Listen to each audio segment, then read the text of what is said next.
Kaya mga kaibigan, sa ating pagpapatuloy, lagi natin huwag kalilimutan ang magdasal, ang humingi ng tawad sa paglubog ng araw, humingi tayo ng tawad. Manalangin tayo sa pagising ng araw, magpasalamat tayo dahil importante po yan sa bawat buhay natin. At lagi natin pag-aralan ang kanyang mga salita dahil ang kahulugan po ng Holy Week na ito ay upang ipadama sa atin ang pag-ibig at pagmamahal ng ating Panginoon na kanyang ibinigay ang amang sa langit, kanyang ibinigay ang kanyang bugtong na anak upang tayo tubusin, upang tayo'y alisin, hanguin doon sa kasalanan, upang tayo'y kanyang linisin, upang tayo ay kanyang baguhin. Kung tayo hihingi ng tawad, gaano mang kabigat ang ating nagawang pagkakamali, hindi tayo pahihindian ating Panginoon. Tayo kanyang tutulungan, tayo kanyang gagabayan. Mga kaibigan, gaano ka mang karumi, gaano ka mang maging makasalanan, gaano mang kabigat ang iyong pagkakamali, gaano mang kabigat ang iyong nagawa na kasalanan sa kapwa, sa Panginoon, kanyang patatawarin, kanyang kalilimutan at tayo lilinisin, tayo kanyang huhugasan, tayo kanyang at ituturo sa atin ang tamang landas, ang tamang daan na dapat natin tunguhin. Kaya lagi natin ipagdasal na lagi tayong gabayan ng ating Panginoon as we pass by in this world, to light our path as we pass by, kasi in this life, in this world, there are so many obstacles, there are so many rough roads na ating dadaanan bago tayo makarating sa dulo. At pagdating naman sa dulo, everlasting life ang ating mga kamit. So alin po ba ang gusto nyo?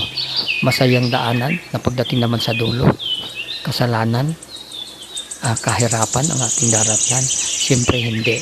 Dadaan tayo sa mga pagsubok, mga rough roads, mga obstacle na hirap at sa hirap at ginhawa.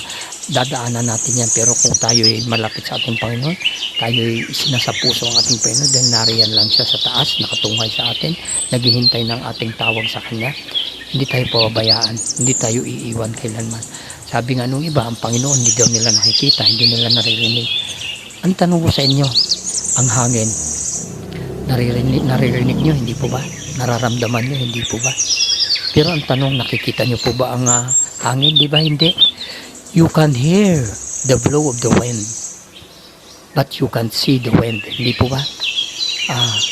You can feel the blow of the wind, but you don't know where it's going and where it came from. Hindi po ba? Hindi natin alam kung saan patungo, kung saan nanggaling ang hangin na yan. Hindi natin nakikita. Subalit ating nararamdaman. So ganun din ang ating Panginoon, nararamdaman natin sa ating mga puso. Nararamdaman natin sa ating isipan. Nararamdaman natin na nariyan ang ating Panginoon. Tayo'y ginagabayan, tayo'y tinutulungan. Huwag kang malungkot kung ikaw may dumarating sa mga pagsubok, dumarating na maraming problema, maraming suliranin, kasi yan po ay isang paraan ng ating Panginoon upang tayo'y subukin kung gaano tayo katibay, kung gaano tayo katatag sa buhay. Kaibigan, kasi dito sa mundo talagang maraming tukso, maraming alipusta sa iyo, maraming magja-judge sa iyo, maraming huhusga sa iyo. Pero ang Panginoon, gagawin kanyang matibay, gagawin kanyang matatag kung siya ay laging papasukin sa iyong puso upang manatili ang humility na kung tawagin kapakumbabaang ng loob, mga kaibigan. Kasi yun ang importante sa atin, magkaroon tayo ng humility in our hearts, humility in our hearts na naisishare natin sa others, sa ibang mga tao. Kaya dapat po talaga manatili sa puso natin ang ating papasukin natin dahil wala namang pumbayad yan, every po yan, mga kaibigan. Day by day, huwag natin kalimutan kasi importante po yan sa buhay ng tao, mga kaibigan. At sa ating pagpapatuloy, mga kaibigan, huwag kayong malulungkot, huwag kayong nalulumbay, huwag kayong nagkakaroon ng self-pity. Kung ikaw man ay walang kasaganaan, walang kayamanan, kung ikaw man ay maralita, kung ikaw man ay wala nito, kung ikaw man ay wala noon na nakikita nyo sa iba. Kasi meron mas higit pa ron na meron ka, mga kaibigan. More than that, you have more than enough, more blessings. Sabi nga, tulad ng sinabi nga ni Mother Teresa, count your blessings and not your problems. Count your smile and not your sorrow. Count your joy and not your tears. Count your friends and not your enemy. Kasi hindi mo alam mas higit ka pa doon sa kanya iinggitan mo. Yung kaibigan mo mayaman, halos lahat nasa kanya, mansyon ang bahay, lahat ng kasaganaan sa kanya, pero may sakit siyang kanser, malala ang kanyang nararamdaman, marami siyang problema, marami siyang suliranin. Samantala ikaw wala kang kayamanan, wala kang material na bagay, pero malusog ang iyong pangangatawan, masarap ang iyong pakiramdam, masarap ang iyong pagising, wala kang iniisip na problema, wala kang iniisip na sakit. Higit sa lahat, talo mo pa ang mga milyonaryo kung ikaw ay malusog ang katawan, wala kang karamdaman. Kaya huwag tayo naiinggit kasi kanya-kanya tayo. May kanya-kanyang ibinibigay sa ating Pinoy, may kanya-kanyang ibinibigay ang bawat isa sa atin ang Panginoon na dapat natin maging tungkulin natin sa bawat isa. Ang importante, malusog ka, masaya, maligaya, kasi sabi nga, hindi nabibili ang kaligayahan ng salapi.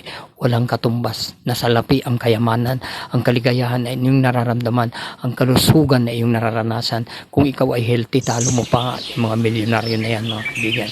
Kaya huwag po tayo malulungkot, huwag po tayo malulumbay, dahil ganun lang ang buhay talaga.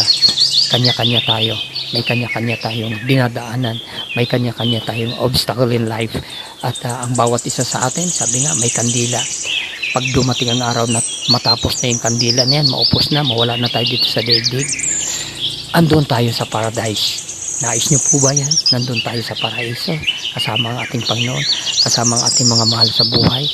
Kaya matuto tayo magpatawad, matuto tayo mag-share, matuto tayo magmahal, unawain natin ang kapwa, huwag natin silang sirain, huwag natin siraan, huwag tayo mainggit. Yung self-centeredness na yan, alisin natin yan, mga kaibigan.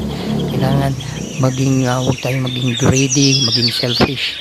Mag-share tayo kung anong meron. If you have more than enough, why don't you share it to others? Kasi importante ang mag-sharing, magtulungan, magdamayan sa hirap at ginhawa. Kasi yun ang itinuturo ng ating Panginoon, mga kaibigan. So, dapat hindi lamang ngayong Holy Week, kundi sa mga darating pang mga panahon, mga kaibigan, matuto tayong magmahal sa ating kapwa. Hello, good morning everyone. Kumusta po ba ang inyong Good Friday?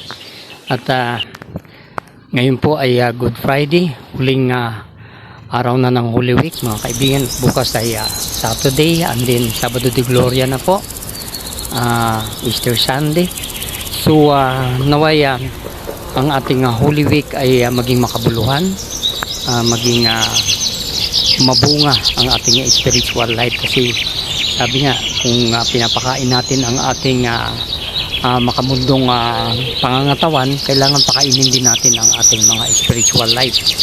Mga kaibigan, naway marami tayong napagnilayan, marami tayong napag-aralan sa Holy Week na ito, at hindi lamang nagtatapos dito, mga kaibigan. At naway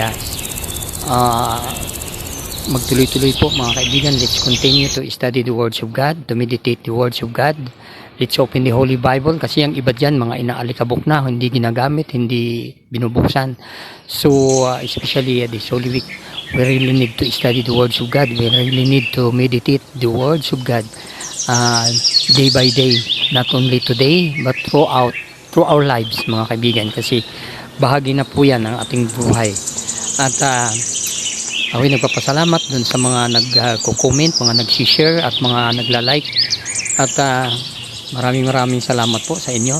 At naway marami kayong matutunan, marami tayong mapag-aralan sa mga salita ng Diyos, mga kaibigan. Dahil ang Holy Week po ay hindi po para mag-excursion, para gumala, para mamasyal, para mag-party, o para mag-enjoy. This is the time to meditate the words of God, to study the words of God, to repent our sin, to ask for forgiveness to our fellow men, to ask for forgiveness to our Father in heaven, to all the sins that we have committed from dito sa mundong ito, mga kaibigan. Kasi kung tayo po ay hihingi ng tawad, tayo po ay kanyang patatawarin, mga kaibigan.